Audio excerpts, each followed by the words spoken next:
Bienvenue à cette autre édition du Bulletin des régions, une émission produite grâce à la collaboration des télévisions communautaires autonomes associées à Cogeco. Qu'est-ce que ça évoque pour vous, le 5-10-15? C'est un espace absolument magnifique. C'était des belles professions dans ce temps-là? J'ai fait 40 ans, madame. Non. Je vois l'homme comme un arbre parce que l'homme prend racine comme l'arbre. Avez-vous l'impression qu'il y a une relève pour ça? Est-ce qu'il y a des jeunes qui vont pour pas que ça se perde? C'est cette année que ça vaut vraiment la peine de venir au marché public.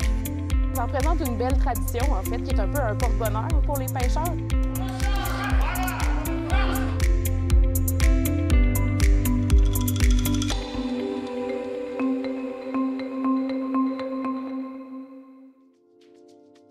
Au sommaire pour vous cette semaine. À Thetford, on marche pour la solidarité. À l'aéroport du Rocher-Percé, on inaugure une aérogare rénovée au coût de 2,5 millions de dollars. À Saint-Gabriel de Brandon, c'est le 3e gala Brandon en action. À Dorion-Île-Perrot, une pétition pour le parachèvement de l'autoroute 20. À Montmagny, on revient sur la 52e édition du Festival de l'Oie Blanche. À Amqui, on inaugure un projet pilote de relais vélo. À Montjoly, un sentier ludique pour suivre les aventures du Chevalier Mauve. Dans le bas du fleuve, on commémore l'arrivée des Filles du Roi en septembre 1633. Mais pour commencer cette émission, on va écouter un reportage de Geneviève Cyr de TV-CRA qui s'est rendue à la grande manifestation pour la solidarité qui s'est tenue à Thetford.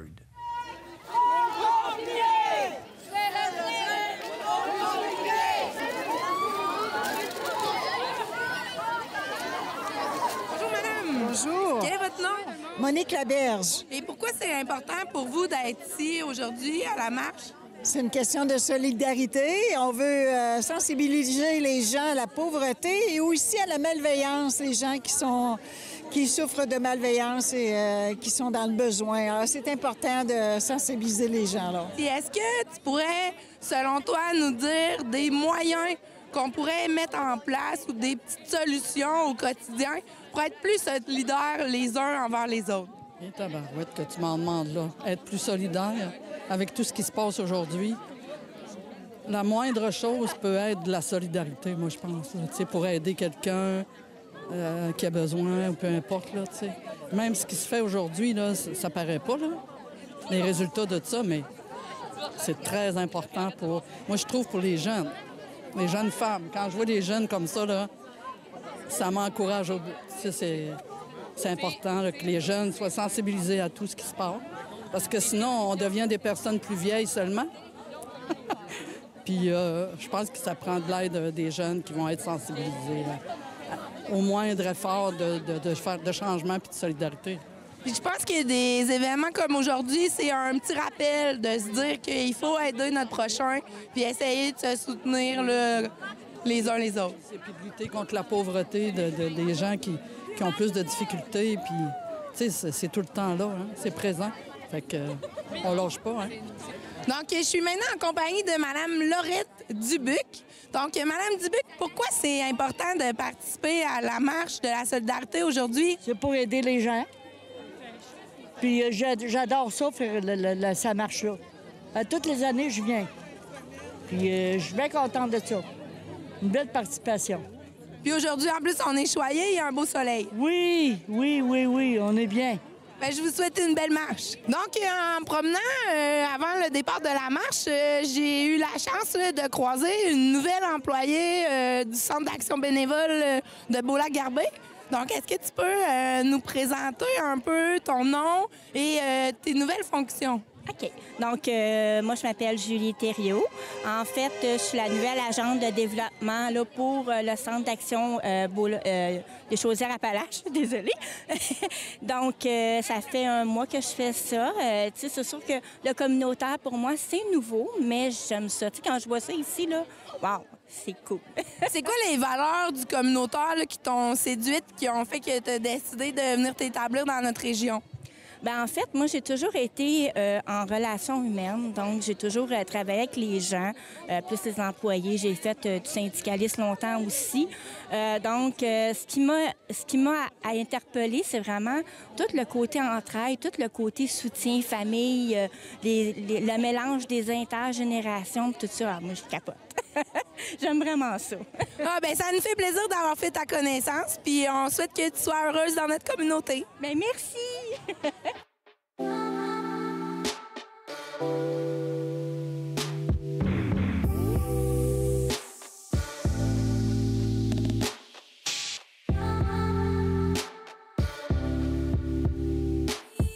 L'activité, c'est nécessairement là, de souligner là, la lutte contre la pauvreté. Donc, c'est la Journée internationale de la lutte contre la pauvreté aujourd'hui. Donc, on veut vraiment souligner l'importance de continuer à faire des actions, d'avoir des démarches pour pas oublier que malgré tout, avec les efforts que les groupes communautaires font chaque année, chaque jour, il reste encore des besoins pas comblés. Donc, aujourd'hui, ça sert un peu à ça. Ça sert aussi à se regrouper, à avoir du plaisir avec les gens là, que vous voyez derrière qui rentrent actuellement.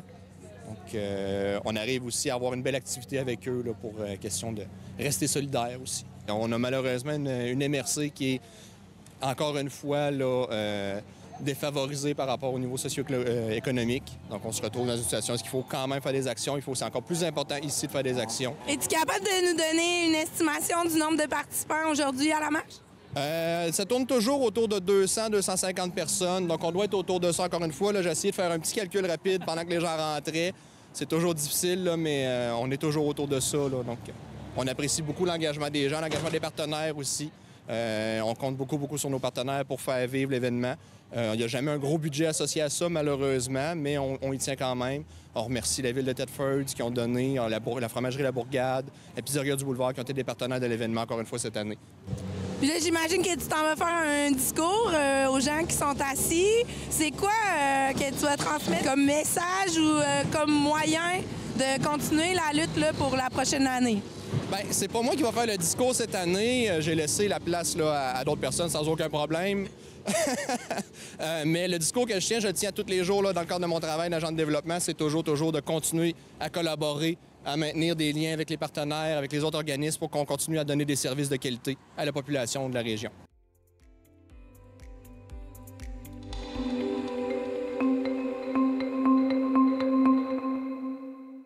Valérie Pinault de Télévague était à l'inauguration de la nouvelle aérogare à l'aéroport de Rocher-Percé qui a été refaite à neuf grâce à des investissements de 2,5 millions de dollars.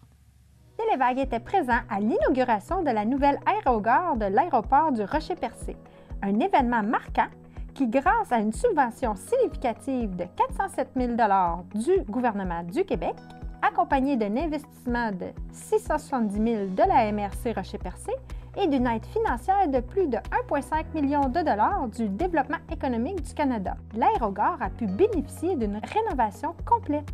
Cette infrastructure modernisée a ainsi vu sa superficie augmenter de plus de 70 % par rapport à l'ancienne aérogare. Dès 1986, une première piste a été aménagée. En 1991, une piste de 4000 pieds a été asphaltée et le premier avion ambulance a atterri à notre aéroport. Les travaux pour notre première aérogare ont débuté cette même année et se sont étalés sur plusieurs années. En 2020, nous avons franchi une étape symbolique avec la première pelletée de terre pour le prolongement de notre piste d'atterrissage et l'ajout d'une station météorologique automatisée. En 2021, nous avons eu l'honneur d'accueillir le premier Boeing 737, marquant le début d'une nouvelle ère pour notre aéroport. En 2022, la construction de notre nouvelle aérogare a débuté. Et aujourd'hui, en 2024, nous sommes fiers d'inaugurer cette nouvelle aérogare qui sera un point d'ancrage pour le développement économique et touristique de notre MRC. C'est le fun de faire des pelletées de terre, mais c'est encore bien plus plaisant de couper des rubans. L'aéroport du Rocher-Percé est vraiment un atout majeur pour la MRC. Puis le projet de réfection de l'aérogare va contribuer à accroître les retombées économiques et touristiques qui vont avoir un impact positif sur la région qui va en être desservie, notamment pour les entreprises touristiques du territoire. On l'a tout le temps dit, notre MRC, on peut faire du développement économique, mais le développement touristique de notre MRC, c'est vraiment un moteur économique important pour l'ensemble de la région. Il est essentiel de rappeler que cet aéroport n'est pas qu'un simple point de transit. En 2023, il s'est hissé au 9e rang des aéroports québécois les plus fréquentés par les avions du service aérien gouvernemental. Quand même. Ces chiffres témoignent de l'importance vitale de cet aéroport pour la santé et le bien-être de nos communautés. Au début 2023, Courant culturel a interpellé la MRC du Rocher-Percé qui était à la recherche d'un lieu pour la réalisation d'une murale dans un espace public. Ils ont rapidement proposé un mur de l'aérogare qui devrait être rénové. C'est ce qui m'amène à vous dévoiler en fait le titre de cette œuvre qui se nomme « Traversée Alizée ». Vous pouvez voir dans cette murale, en fait, il y a 3 éléments qu'on a vraiment voulu mettre en relief. Donc, vous pouvez voir des courbes topographiques qui vont représenter le mont Sainte-Anne, qui est une de nos merveilles de l'UNESCO, du patrimoine. Vous pouvez voir en jaune la grande ligne qui peut rappeler aussi les lignes jaunes du tarmac, mais ça se trouve en fait d'être un bout du tracé de la rivière de Grande-Rivière, qui était nommé par les Autochtones le Grand Chemin de l'Intérieur. Et vous avez la traversée d'oiseaux qui se nomme la murmuration. Quand on a une formation d'oiseaux, on peut les apercevoir quand même souvent sur notre territoire. Donc, c'est ce qui donne aussi un grand mouvement qui se promène à travers l'œuvre. On a bien sûr la ligne qui va nous... qui représente le Rocher-Percé, une autre belle merveille de notre territoire. Le préfet de la région a profité de l'occasion pour rendre hommage à M.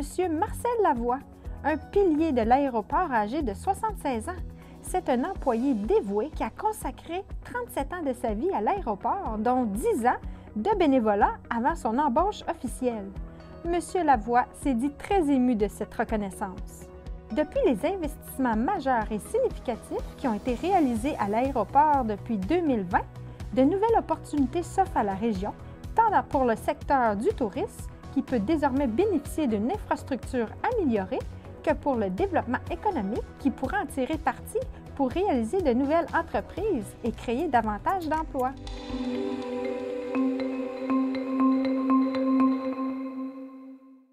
Je rejoins maintenant Danick Julien de CJSR pour faire le point sur les actualités dans la région de Portneuf. Danick, bonjour. Bonjour, Martin. Danick, triste nouvelle, on apprend qu'il y a 60 emplois qui vont être perdus à Rivière-à-Pierre. Exactement.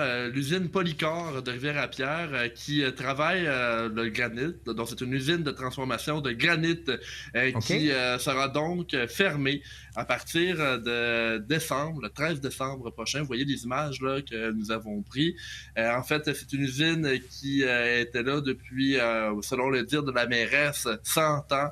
À peu près à la municipalité de Rivière-à-Pierre. Le granit qui est justement une des ressources les plus significatives pour la municipalité d'environ 600 habitants. Danick, il faut bien s'entendre, c'est l'usine de transformation qui ferme. On ne ferme pas la carrière où on va chercher du granit. C'est exact. C'est l'usine de transformation. La raison pourquoi c'est fermé, c'est que l'entreprise Polycor a fait un investissement de 8,5 millions pour un autre site situé à Saint-Bastien de Frontenac. Donc, ce n'est pas dans la région de Portneuf. Et puis, les emplois, une partie des emplois vont être transférés là-bas. Après communication avec les gens de Polycor, nous avons appris que les actuels employés du site de Rivière-à-Pierre pourraient être relocalisés, mais évidemment, on parle d'un changement de vie complet pour des personnes qui, parfois, ont travaillé au sein de l'entreprise 20, 25 et 30 ans.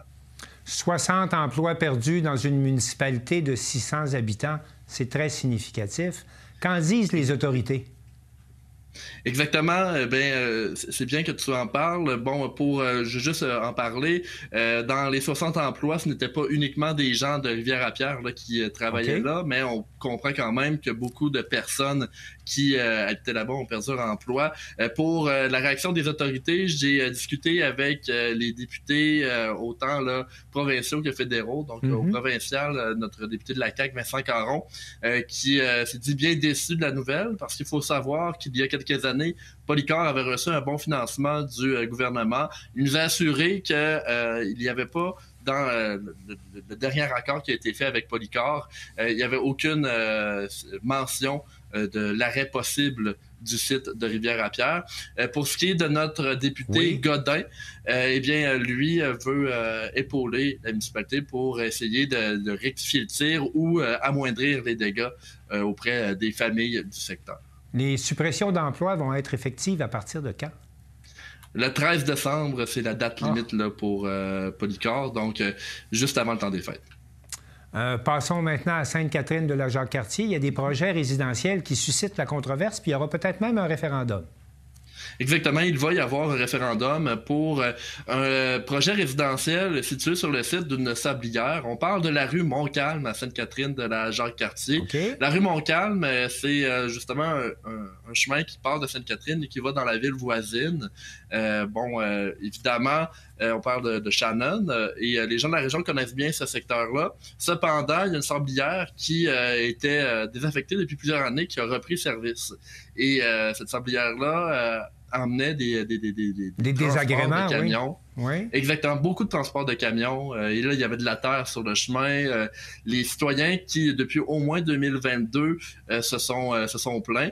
Et la ville de Sainte-Catherine a tenté de faire justement là, des efforts avec les propriétaires de l'entreprise. Et c'est pour ça que c'est un projet résidentiel d'environ 70-72 maisons qui a été annoncé. Cependant, les citoyens n'aiment pas non plus ce projet-là. Certains d'entre eux veulent un référendum, à savoir si le projet de 60 à 72 maisons est le bon pour remplacer la sablière. Danick, si vous me permettez, pour être bien clair, là, il y avait une sablière. On a décidé d'arrêter, encore une fois, les travaux, en tout cas les opérations de la sablière pour ne pas nuire aux résidents.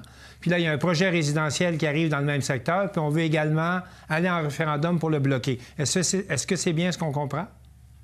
En fait, les activités de la sablière sont encore en cours en ce moment. Okay. Les propriétaires ont donné le projet de développement résidentiel pour plaire aux citoyens, mais c'est ce projet-là qui va passer au référendum, car certains citoyens là, n'aiment pas ce projet également.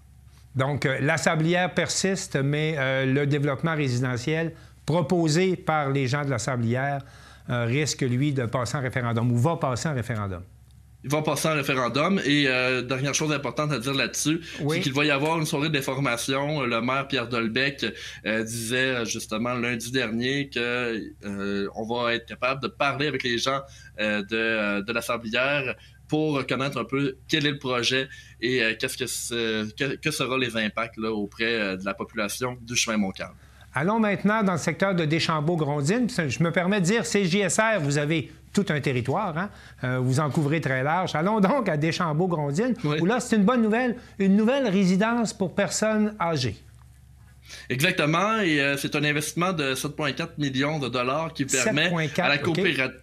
Exactement, un bon investissement. C'est la coopérative de solidarité des Marais de Deschambault-Grondines qui, comme vous le voyez, a débuté les travaux. Oui, la première pelletée de terre, oui. Exactement. On voit le maire au centre, Patrick Bouillet. À droite, c'était le député Vincent Caron. Qu'est-ce qui est intéressant là-dedans, c'est que c'est, oui, une RPA, mais selon un plan assez différent de ce qu'on a l'habitude de voir. En fait, on veut le faire un peu, comme le dit un conseiller, en motel. Et puis, c'est de cette façon qu'on sera capable là, d'accueillir 17 logements sociaux et abordables pour les personnes âgées en légère perte d'autonomie. Quand vous dites en motel, c'est que chacun va avoir sa porte, chacun va avoir son accès? Exactement. Chacun va avoir sa porte.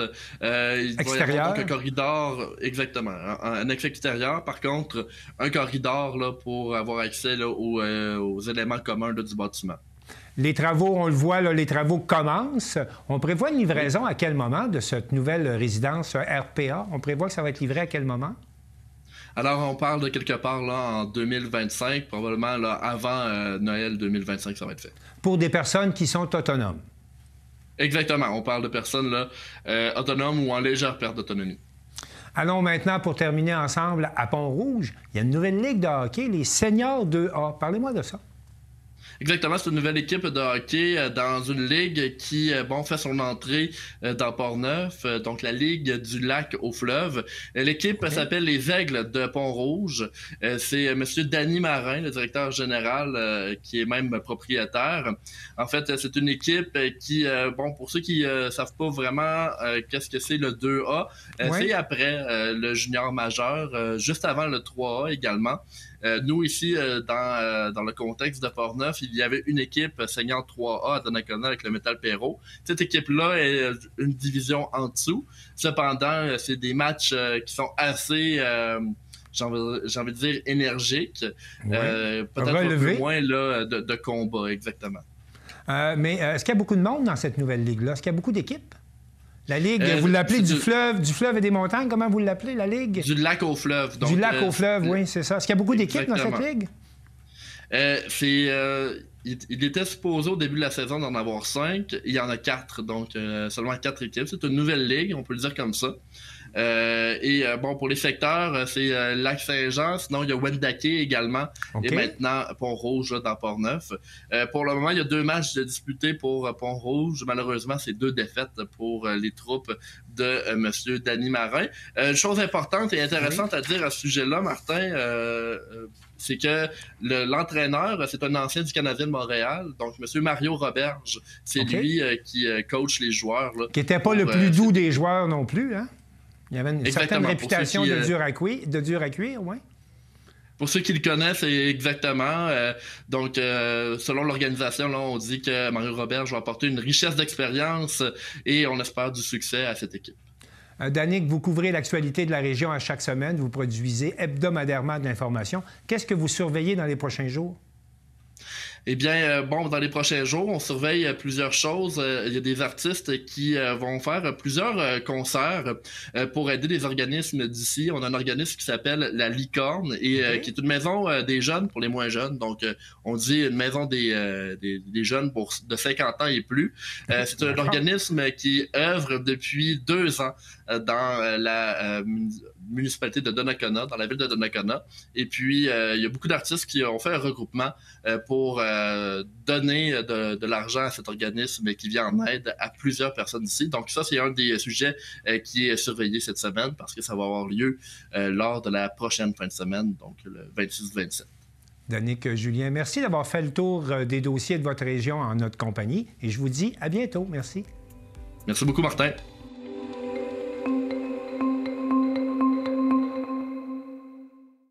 La Chambre de commerce de Brandon tenait, le 17 octobre dernier, son 3e gala Brandon en action. Et Danny Bérubé, de CTB-TV, nous présente les entreprises et les entrepreneurs qui ont remporté les honneurs. Le 17 octobre dernier, c'était la fête du côté de Saint-Gabriel dans la Naudière pour ce 3e gala Brandon en action. Plus de 180 personnes se sont donné rendez-vous pour célébrer les efforts, les réussites, les initiatives et le travail des entreprises et des organisations de Brandon et du sud de la Matawini. Pour nous parler davantage de ce gala, j'ai rencontré la coordonnatrice de l'événement, Mme Annabelle Fréchette. Nous sommes à la salle Jean Coutu du Centre sportif et culturel de Brandon pour cette 3e édition du Gala de la Chambre de commerce. Et vous connaissez sûrement la personne avec qui je suis, Annabelle Fréchette. Bonjour. Bonjour, ça me fait plaisir de vous recevoir ici ce soir. Et oui, c'est notre 3e édition déjà. Oui, effectivement, tu dois être heureuse d'être de retour. Oui, très. C'est vraiment un super bel événement. Les gens embarquent, les gens ont du plaisir à venir, gagnant ou pas. Ils viennent pour participer. Exactement, c'est ce que des gens m'ont dit tout à l'heure. Écoute, est-ce qu'il y a plusieurs catégories cette année? Oui, on a 35 finalistes en tout dans 8 catégories. On a 2 nouveautés. Dans la catégorie relève et nouvelle entreprise, cette année, on offre une bourse aux gagnants de 1 200 $ en collaboration avec l'Université du Québec à Trois-Rivières. Et on a une nouvelle catégorie, la catégorie projet culturel et entreprise de culture. Wow, ça va fêter ce soir? Oui, sûrement. C'est bien parti déjà. Oui, on regarde le monde, c'est bien parti. On a beaucoup de participants? Oui, on est 180 ce soir. Oui, d'une année à l'autre, il y a de plus en plus de gens. Le mot se passe.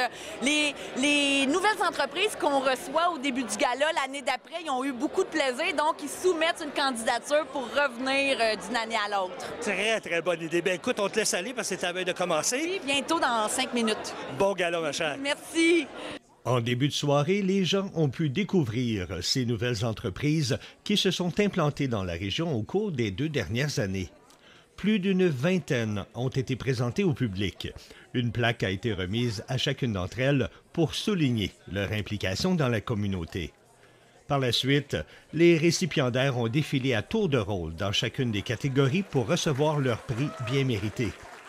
Dans la catégorie Relève et Nouvelle entreprise, c'est le restaurant Tel Père, Telle Fille qui s'est vu recevoir le prix tant convoité. Le prix du commerce de proximité, quant à lui, a été gagné par la production maraîchère et transformation artisanale Jardin RC. Pour ce qui est du récipiendaire de l'industrie, entreprise manufacturière ou entreprise de construction, le prix est allé à Thibonum Excavation, qui était des plus heureux de recevoir ce prix. L'entreprise Fou de vous a été récompensée et est repartie avec le prix du meilleur projet culturel et entreprise en culture, une entreprise spécialisée en teinture végétale et naturelle qui œuvre dans le milieu depuis plus de 30 ans. Après la pause, la remise des prix s'est poursuivie avec l'entreprise de l'année qui a été remportée par les Belles Combines, qui nous offrent des outils d'organisation indispensables pour la gestion du quotidien. Le prix de la catégorie Innovation et développement du milieu fut remporté par la Coop Santé du Grand Brandon, une coopérative qui a vu le jour dans la région au cours de la dernière année et qui a pour mission de garder les soins de santé près de chez nous. Elle dessert 7 municipalités et met à la disposition des médecins de famille, des professionnels de la santé et des spécialistes. Après 15 ans d'existence, c'est le marché Brandon qui est reparti avec le prix de la catégorie croissance et rayonnement. On peut dire que c'est avec grand bonheur que les propriétaires de l'entreprise ont reçu leur prix. Le prix coup de cœur Desjardins est allé quant à lui au Café Coop Balmaski, qui pour une deuxième année s'est vu mériter un prix au Gala Brandon en action. L'entreprise qui cumule les prix s'est vue l'an dernier attribuer le prix dans la catégorie économie sociale lors de la 25e édition du Gala Défi Ose entreprendre. Et finalement, un dernier prix, celui du prix hommage qui a été offert à une personnalité du monde des affaires dont les actions passées ont contribué au développement du milieu. Et ce prix, cette année, a été remis à Louise Chrétien, fondatrice du Spa Naturo de Mandeville. J'ai eu la chance de m'entretenir avec Mme Chrétien, qui était très émue de recevoir ce prix. Je suis en compagnie de Mme Louise Chrétien, qui est fondatrice de Spa Naturo, qui est ex-propriétaire. Ben oui, on va en reparler. Félicitations, vous avez gagné le prix Hommage. Oui, ça a été très, très émouvant pour moi de recevoir cet bel hommage-là. Ça fait déjà 18 ans qu'on avait notre entreprise et je suis très, très, très fière que toute ma gang était là pour souligner tous les bels efforts de moi. Mais j'ai 3 autres partenaires aussi qui méritaient tout autant. Et les nouveaux propriétaires qui font la continuité aussi de notre entreprise. On est très, très, très fiers que ça soit Myriam et Brian Cotton qui continuent la continuité de notre entreprise. On est très fiers d'eux et ils le font avec le cœur, comme nous, on l'a parti aussi. Et, Ben oui, parce qu'on vient de mentionner justement que vous êtes ex-propriétaire, vous avez vendu tout récemment? Oui, le 4 septembre. Après 18 ans? Après 18 ans, ça s'est fait, oui. Et comment est-ce qu'on se sent de laisser partir comme ça, là? Eh my God, comment est-ce qu'on se sent? Écoutez, beaucoup d'émotions, c'est sûr. Beaucoup de... On laisse... nos employés, on laisse toute notre entreprise. C'est assez difficile à laisser aller. Oui. Mais on était rendu là. On a fait notre quarantaine, notre cinquantaine, et là, notre soixantaine, on veut passer à autre chose. Bien, j'imagine qu'il faut se reposer un peu aussi. Et voilà. Mais travailler pendant 18 ans comme ça, là, fort, si je peux me permettre, puis être récompensé comme ça ce soir, c'est vrai que ça doit faire chaud au cœur. Non, ça fait très chaud au cœur. Je suis très, très fière, en tout cas, de l'hommage. Bien, félicitations encore une fois, puis je vous souhaite une belle continuité, belle retraite. Merci à vous. Merci beaucoup. J'ai eu la chance de m'entretenir également avec Mme Céline Desjardins de l'entreprise Fou de vous, ainsi que Mme Kim Courchaine de la Coop Santé du Grand Brandon, qui est venue nous parler brièvement de ce magnifique projet de coopérative. Maître de tradition vivante, Mme Céline Desjardins, bonjour. Bonjour. Madame Desjardins, on travaille fort depuis près de 30 ans avec Fou de vous. Et ce soir, eh bien, vous avez été reconnu pour le projet culturel et entreprise en culture Family Prix. Ça fait du bien, ça? Oui, c'est une très belle reconnaissance. On est très heureux de ce prix-là. Oui, j'imagine. Et qu'est-ce qui se passe là, ces temps-ci? Parce qu'on a fêté dernièrement cet été. Là, hein? Alors cet été, on a fêté le 30e anniversaire de Fou de vous. C'était vraiment une très, très belle fête. C'était organisé avec la Chambre de commerce de Brandon. Alors on a bien fêté, en fait. Ça s'est bien amusé? Oui, on s'est bien amusé. Et étant donné que j'ai gagné le prix du Conseil québécois du patrimoine vivant, la reconnaissance de maître de tradition vivante, cette année, on a donné beaucoup de formations. En fait, on était axé, on avait un projet axé sur la transmission du savoir-faire traditionnel. Alors, ça a été une très, très grosse année, puis c'est une belle année. Bien, je suis content pour vous. Puis qu'est-ce qui s'en vient là, pour la prochaine année? Il y a beaucoup de projets? Oui, beaucoup de projets, entre autres l'écriture. Alors, pour une parution, probablement en fin 2025-2026. Bien, félicitations. Bonne chance pour vos projets, puis félicitations pour votre prix. Merci infiniment. Kim Courchaine de la Coop Santé du Grand Brandon, bonjour. Bonjour. Kim, ça fait plaisir de se faire reconnaître. On a été reconnus pour une nouvelle entreprise ici. Ça fait du bien de se faire reconnaître comme ça avec tout le travail qu'on fait? Effectivement, quand on fait beaucoup de travail, on met beaucoup d'heures dans un projet. On le fait, oui, pour nous, mais on le fait surtout pour la population, puis d'avoir une reconnaissance de cet engagement-là. Parce qu'il faut savoir que tous les gens qui travaillent dans ce projet-là sont des gens qui le font bénévolement. Alors, c'est énormément d'heures pour la santé, dans le fond, de notre population. Effectivement. Puis vous avez aussi gagné le prix Innovation et développement du milieu. Oui, merci, c'est gentil. On est content d'être reconnus dans cette catégorie-là. Effectivement, je pense qu'au niveau du développement du milieu, on est quand même un vecteur. On sait que toutes les régions sont en manque criant de médecins. Puis quand on est capable d'avoir des soins de santé dans une région, bien, ça l'attire les gens dans nos régions. Puis on veut que notre région soit une place d'accueil pour les professionnels de la santé. Puis quand on a des professionnels de la santé, bien, nos familles sont prêtes à rester et à venir aménager ici. Alors, c'est bon pour tout le monde. Puis on sait que vous travaillez fort parce que vous êtes toujours à la recherche de médecins, d'infirmières spécialisées et tout. Et même on court jusqu'à Montréal hein, pour aller chercher des médecins puis même des étudiants aussi. Oui, effectivement. On est présent au Salon des médecins résidents. On fait présentement, on approche des étudiants dans les différentes universités. Il y a des jeunes qui viennent de la région qui étudient en médecine présentement. Alors, on les recrute le plus possible, le plus tôt possible. On leur parle de notre projet, on leur fait visiter le projet pour créer une rétention, pour créer un engouement, essayer de leur montrer qu'ils pourraient former une belle équipe de travail. Et quand on vient de la région et on étudie dans ce domaine-là, on a le goût de redonner aux gens de notre région. Alors, c'est pour ça qu'on les sollicite, je veux dire, le plus tôt possible pour tenter qu'ils viennent rester, qu'ils demeurent chez nous pour servir la population. Là. Oui, puis on sait que c'est un travail de longue haleine, hein? Fait qu'on travaille très, très fort et on vous en remercie pour ça, toute la communauté. Merci beaucoup, puis faites attention à vous. Bonne santé. Oui, bonne santé, puis félicitations pour votre prix. Merci. Encore une fois, ce fut une magnifique soirée. Merci beaucoup à toutes ces entreprises et aussi à la Chambre de commerce Brandon pour l'organisation de ce magnifique gala. On se dit à l'an prochain.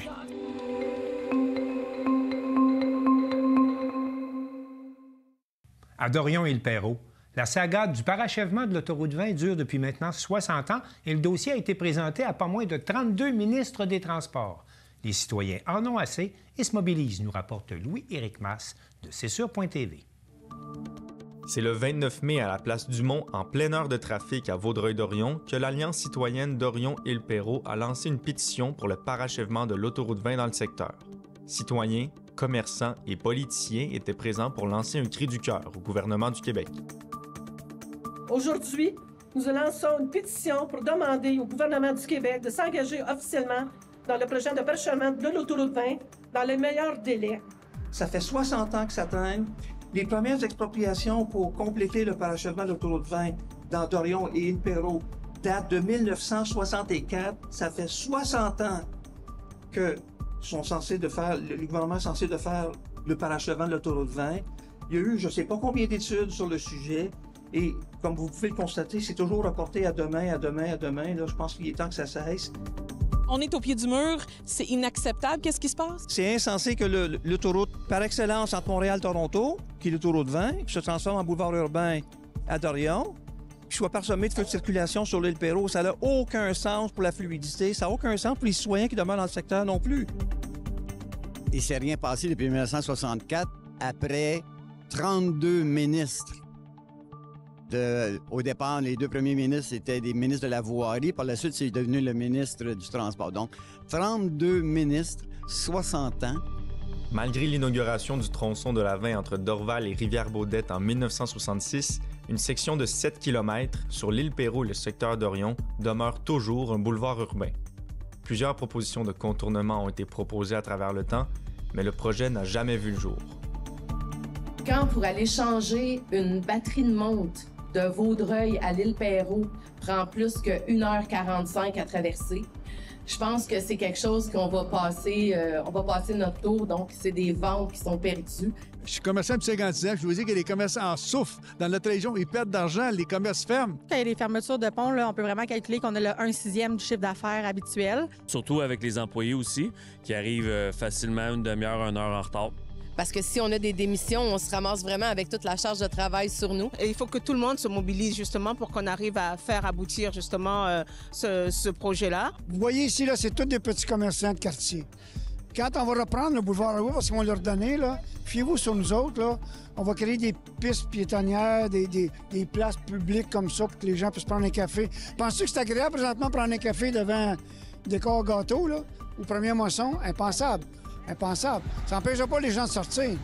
OK, mais le fait d'avoir cette cicatrice-là en pleine face, c'est pas vrai.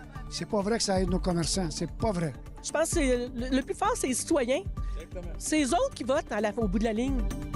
La pétition est disponible dans plusieurs commerces de la région ainsi que sur le site de l'Assemblée nationale du Québec. L'Alliance citoyenne vise 40 000 signataires d'ici le 17 août 2024.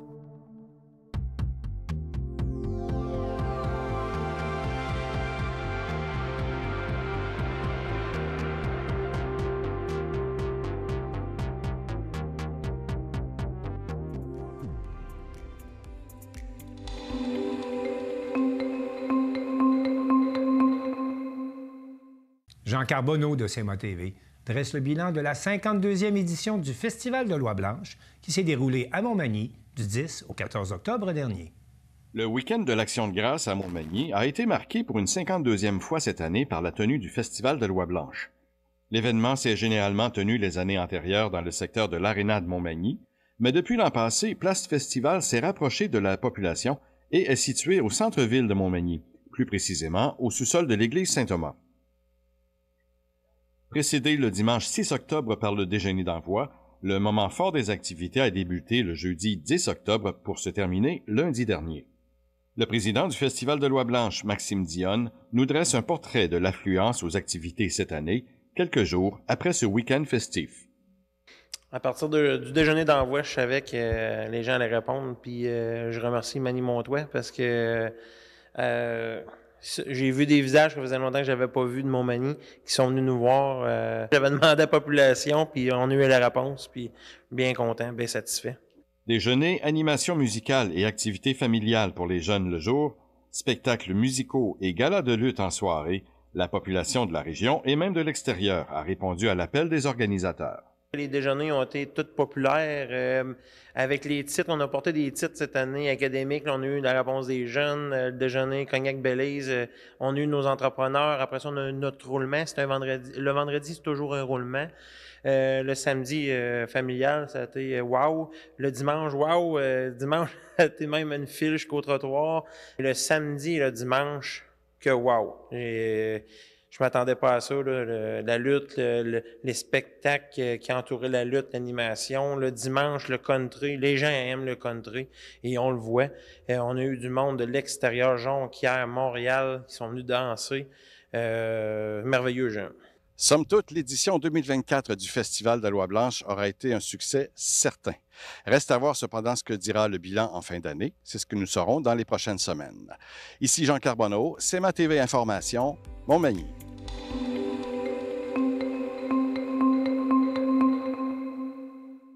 La ville de Amqui est un membre actif de la Fédération des villages relais et à ce titre, elle va bénéficier d'un projet pilote permettant l'implantation d'un relais vélo. Un reportage de Marc Baudouin de la TVC de la Matapédia. La ville d'Amqui a procédé à l'inauguration d'un nouveau projet pilote, soit la station de relais vélo. Pour tout connaître de cette installation, voici le reportage ainsi que mon entrevue avec la mairesse d'Amqui, Sylvie Blanchette. Alors, j'ai le plaisir de vous accueillir sur ce merveilleux site ici de la Fontaine de Jardin pour l'inauguration d'un beau projet qui vient souligner l'esprit innovant et durable de la ville d'Amqui. Aujourd'hui, nous démontrons que notre belle ville est à l'avant-garde lorsqu'il s'agit de mobilité durable et de soutien à des pratiques respectueuses de l'environnement. Je coupe.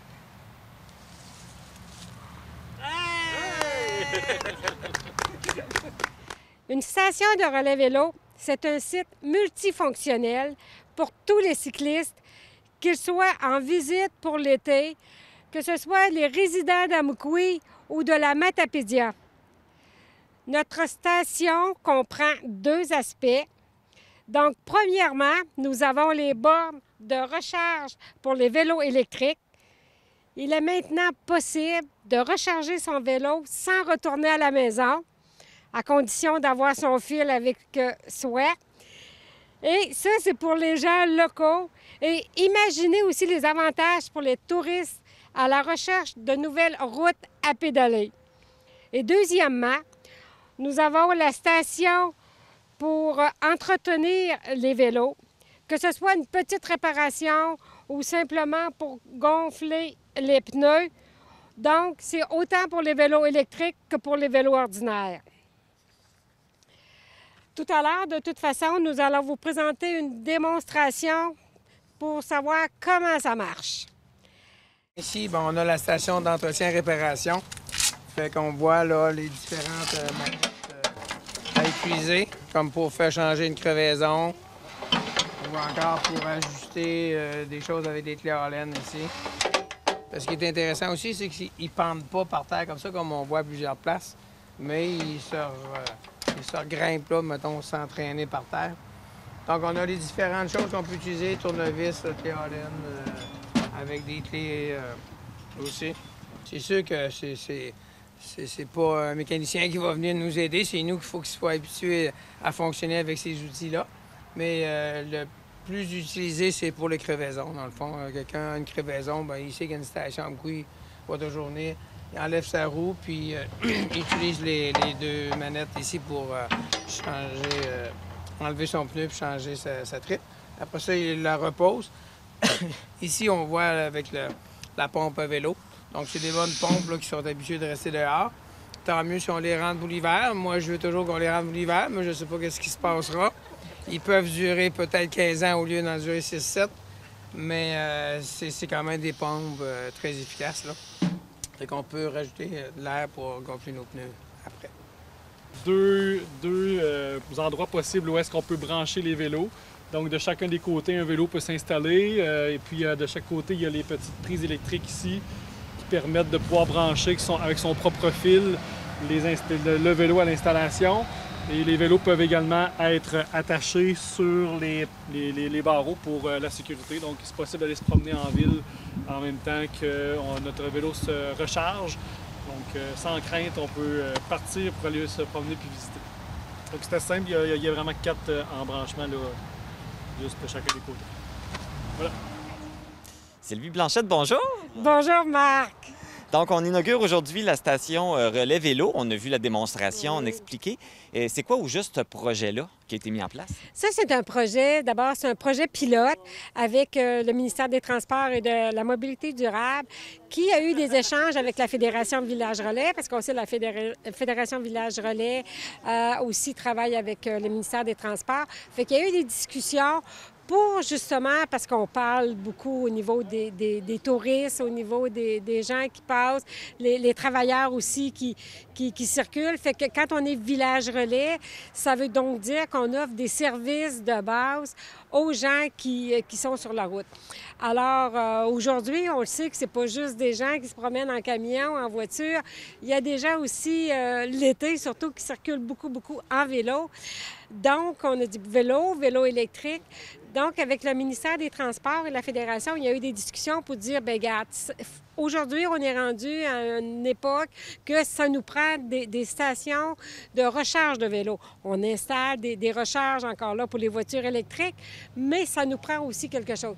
Donc, le ministère des Transports a accepté de faire un projet pilote. Et en 2024, ils ont dit, bon, qu'ils étaient prêts à faire le projet pour 5 municipalités au niveau de la province de Québec, qui étaient membres de la Fédération des villages relais. Et Amqui, on a été choisi? Amqui a été choisi. Bien, Sylvie a levé la main aussi. Tu sais, quand j'ai su ça, puis je suis au niveau du conseil d'administration de la Fédération, fait que je suivais le dossier de près. Donc, quand on a su que ça se passait, puis qu'ils voulaient avoir aussi des cobayes pour essayer, parce que, bon, un projet pilote, il y a peut-être des petits défauts pour débuter. On a quand même discuté longtemps. Donc, c'est ça. J'ai levé la main et ça a été accepté qu'Amqui soit un des 5 municipalités 2024 qui testent, en fin de compte, ce projet pilote. Et pourquoi c'est le parc Fontaine-Desjardins qui a été choisi pour l'installation? Parce qu'on voulait aussi à Amqui, d'abord un endroit où est-ce que les gens qui s'arrêtent, qui veulent tout simplement s'asseoir, lire, que ce soit un endroit qui soit accueillant, qui soit beau. Bon, Fontaine-Desjardins, c'est un endroit qui est extraordinaire, mais c'est aussi un endroit qui est en plein cœur de la ville d'Amqui. Donc, les gens peuvent quand même très bien attacher leur vélo, sécuriser leur vélo. Ils peuvent partir à pied, faire le tour, aller voir la passerelle, aller visiter nos commerces aussi. On a la captive qui est tout près. On a la rue du Pont qui est tout près avec les commerces. Tous les commerces qu'il peut y avoir, les restaurants. Fait que les gens, tu sais, il y a ici tout près aussi l'hôtel Gagnon qui peuvent aller manger. Fait que les gens peuvent laisser la voiture là et partir à pied pour aller dans nos commerces. Fait qu'on veut aussi que nos commerçants soient visités. Fait que c'était donc en plein cœur de la ville d'Amqui. C'était un endroit qui était accueillant pour ça. Et on a la piste cyclable qui passe près aussi. Aussi, bien évidemment. Merci, Marc. Là, ils disent que c'est un projet pilote, donc il pourrait en avoir d'autres. Est-ce qu'il pourrait en avoir d'autres d'installer ailleurs dans la ville? Bien, dans la ville, non, parce que, je veux dire, la ville, c'est un projet pilote, c'est une installation. C'est sûr que là, quand on dit on est 5 municipalités qui ont été retenues en 2024 par le ministère des Transports, parce que c'est eux qui sortent l'argent pour les installations. Alors, en 2025, on sait qu'il y a déjà d'autres qui vont installer en 2025. Ils veulent prolonger ces installations-là au niveau des villages relais. Donc, c'est pour ça que ce qui est très, très important, c'est qu'on a un code QR ici. Fait que les gens qui l'utilisent, c'est qu'ils peuvent scanner le code QR et il y a un petit sondage. Fait que les gens peuvent dire, bien, il y a peut-être des choses aussi qui n'ont pas bien fonctionné. Fait que ça, on veut le savoir, autant nous, la municipalité, si on peut corriger, mais le ministère des Transports aussi veut le savoir pour qu'est-ce qu'ils vont développer en 2025 et les autres années, bien, s'il y a des correctifs à apporter pour les apporter. Fait que c'est ça qui est important. Donc, les citoyens font partie aussi du projet. Et donc, d'installer une base pour les vélos, est-ce que c'est une façon que la ville a là de dire on veut donner la place aux cyclistes et on veut encourager les gens à faire justement de la bicyclette? On veut encourager les gens à la mobilité durable. On veut encourager les gens à être dehors, à profiter, à se déplacer aussi. Fait que c'est sûr que la ville d'Amqui aussi, on est là pour accompagner ces gens-là et leur faciliter leur déplacement. Sylvie Blanchette, merci, puis bravo, puis félicitations d'avoir obtenu ce beau projet pilote. Bien, merci. Alors, les gens, bien, profitez-en, utilisez-le, puis dites-nous vos commentaires. La station de relais vélo est installée au parc Fontaine-Desjardins, situé au 200 boulevard Saint-Benoît-Ouest à Amqui. Cette installation est un atout important pour les cyclistes de la région.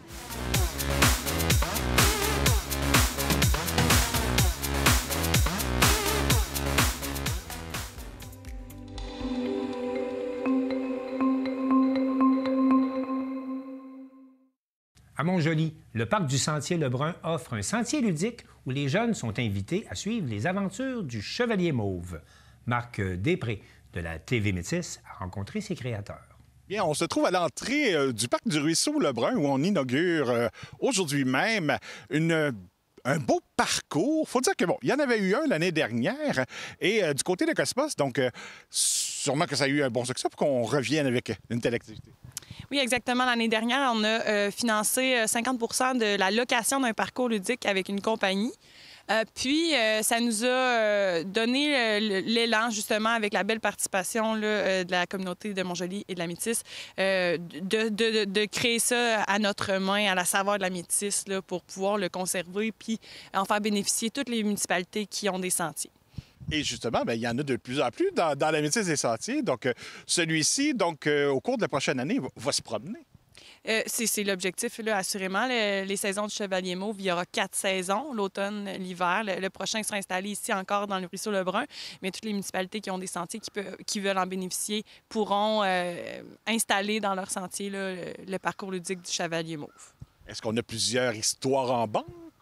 C'est d'abord Philippe qui va pouvoir partir avec cette information-là. Oui, bien, bonjour. Dans le fond, l'initiative, comme le disait tantôt Vicky, une fois que Karianne m'a approché, on a eu l'idée d'aller faire des ateliers avec des enfants pour faire un remue-ménage. Donc, ils nous ont donné des idées et rapidement, on s'est dit, ouais, c'est bien beau de faire des jeux, mais si on pouvait inscrire ça dans des histoires. C'est là que le personnage du Chevalier Mauve est apparu, hein, notre cher Guy Mauve.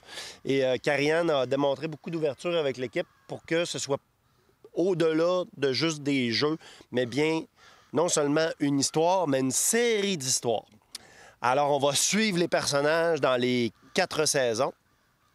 Et puis, c'est pour les 2 premières, l'automne et l'hiver, c'est les enfants de l'école de Saint-Octave qui nous ont aidés. Puis on a vraiment beaucoup aimé ça. N'est-ce pas, ma chère collègue? Oh oui, ils ont été très inspirants, très participatifs aussi. Là. Donc, ouais, il y avait une belle approche. Et comme illustratrice, donc, on retrouve combien de panneaux, justement? Oh, il y a 31 panneaux dans le parcours d'automne.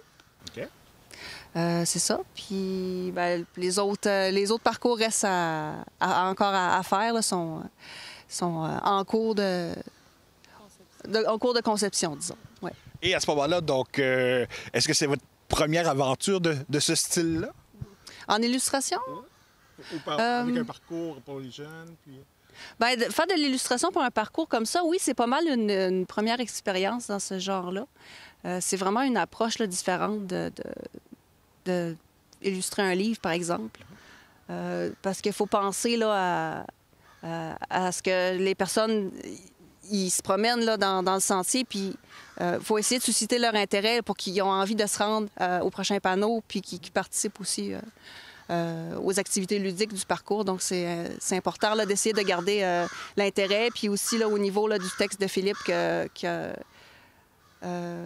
ça suscite cet intérêt-là. Et, on parle beaucoup des enfants depuis tantôt, mais ça ne s'adresse pas juste aux enfants, là. Ben non, mais je pense que pour tous âges, c'est amusant de voir... pour avoir fait le parcours, l'avoir vu au complet, je trouve que c'est... gratifiant? Ben, je trouve ça amusant de se promener dans un sentier où il y a des illustrations, puis on peut suivre l'histoire. Ça fait comme... ça bonifie l'expérience un peu de se promener dans un parc. Ça fait... c'est ça, on découvre l'histoire, puis on a envie d'arriver au prochain panneau, là. Dans le processus, j'ai envie de dire, comme Vicky a vraiment des compétences sur le plan de la bande dessinée, très forte en bande dessinée.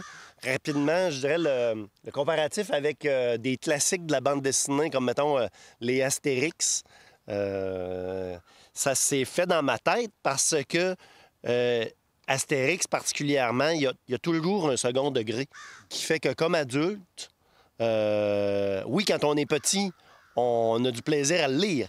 Mais quand on est adulte, on a encore du plaisir à le lire parce qu'il y a toujours un autre niveau de lecture qui est possible.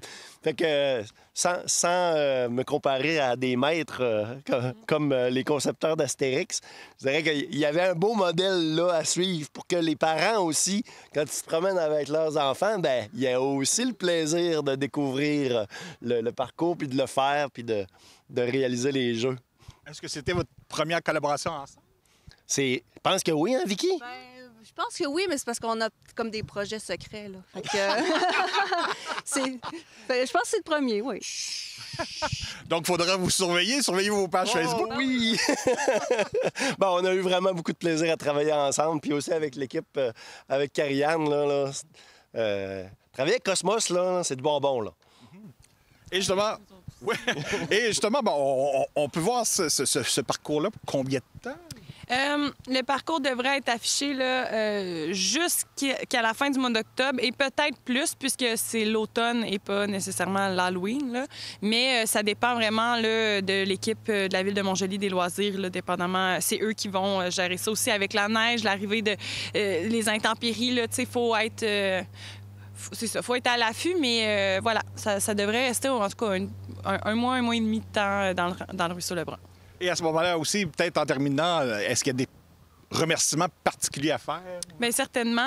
On aimerait remercier la Ville de Montjoly qui a collaboré étroitement avec nous sur le projet, la MRC de la Métis aussi, puis tous nos partenaires, Saint-Octave, Grand Métis, Padoue, là, les services des loisirs intermunicipaux, puis tous nos partenaires qui ont aidé à réfléchir à ce projet-là. Puis les écoles qui ont participé aussi, là, on a une prochaine rencontre avec les jeunes des écoles des Alizés pour réfléchir au parcours du printemps et de l'été. Puis je voudrais terminer en disant aussi que le parcours, c'est à peu près 1,5-2 km maximum. Là. C'est vraiment accessible pour les familles en poussette. Il y a moyen de... C'est pas une très grande marche. Là. On peut faire ça en une demi-heure avec les enfants. C'est pas trop leur demander, finalement. Donc, pas besoin d'être Superman, là? Ou... Non, pas du tout.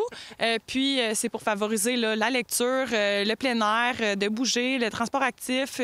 En fait, là, ça a plein de bienfaits. Là, tout ça, c'est dans le plaisir. De se promener en nature, mais puis d'avoir des activités ludiques tout au long du sentier. Donc, on invite les gens à venir découvrir les saisons du Chevalier Mauve. Bien, merci à vous trois. Merci beaucoup, Marc.